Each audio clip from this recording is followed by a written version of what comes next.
as they do other scriptures, he is saying Paul's writings are scriptures.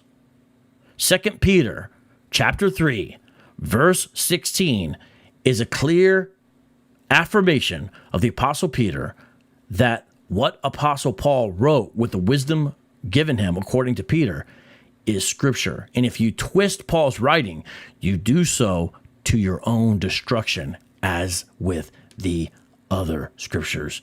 This is very important for everyone to understand. So you've got SICARII over here just throwing these apostles under the bus like it's all good, like no big deal, like it's okay. I got another clip that you brought, and again, shout out to Shabar for these clips, where it's not just Peter, it's not just Mark, it's not just James, it's the apostles. Ain't none of those guys have a full understanding. Listen to this. I'm gonna give my stance. I'm gonna let you give your stance, and then I could bring up some of the reasons and questions why I believe what I believe.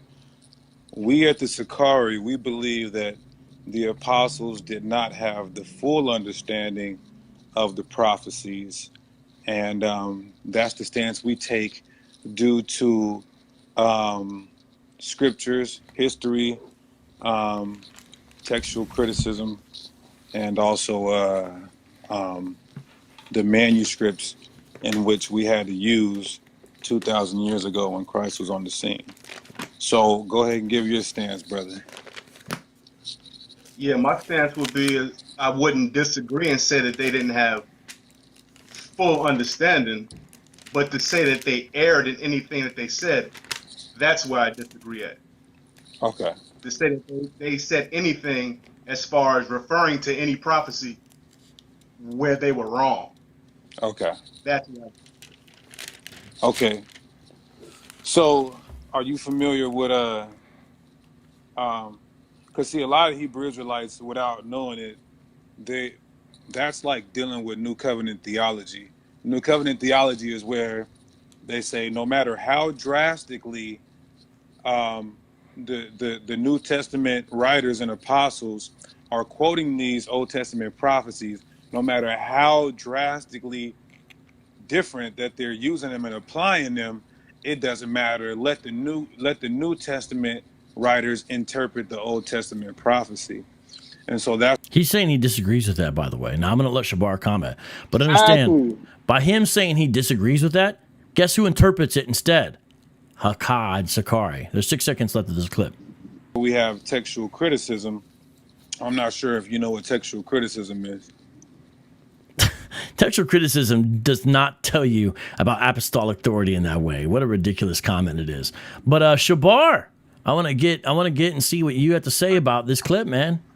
Yeah, it's pretty bad. He's basically saying this: we can't believe some writers coming along thousands of years later that's deeming themselves to be apostles to get their little swivel and perspective on the prophecies. So what we gonna do is we go into this thing and we go see if these brothers was lying and telling the truth.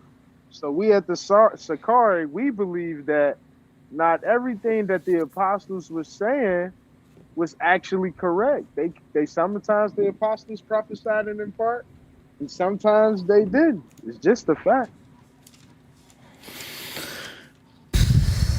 So here's what's fascinating, though, is you see here where he's saying, well, there's some people who say, that you got to let the New Testament be your guide in how you interpret these things. But we here at SICARII, we understand that's the wrong approach because these apostles didn't have understanding. But we here at the SICARII, we do. Listen to this clip one more time, and then I'm going to read to you about Paul's apostolic authority directly from Jesus Christ himself. Listen to this one more time, ladies and gentlemen.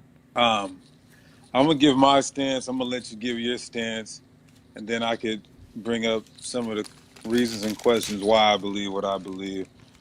We at the SICARII, we believe that the apostles did not have the full understanding of the prophecies, and that's the stance we take due to scriptures, history, textual criticism. Due to scriptures.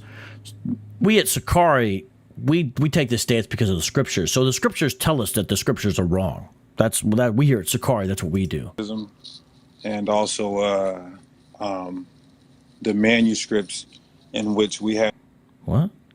He's trying to go after Amos 9 there in regards to the Septuagint reading that is utilized in Acts 15, by the way. But let me play the rest of this. I'm going to let you comment again, Shabar. Use 2,000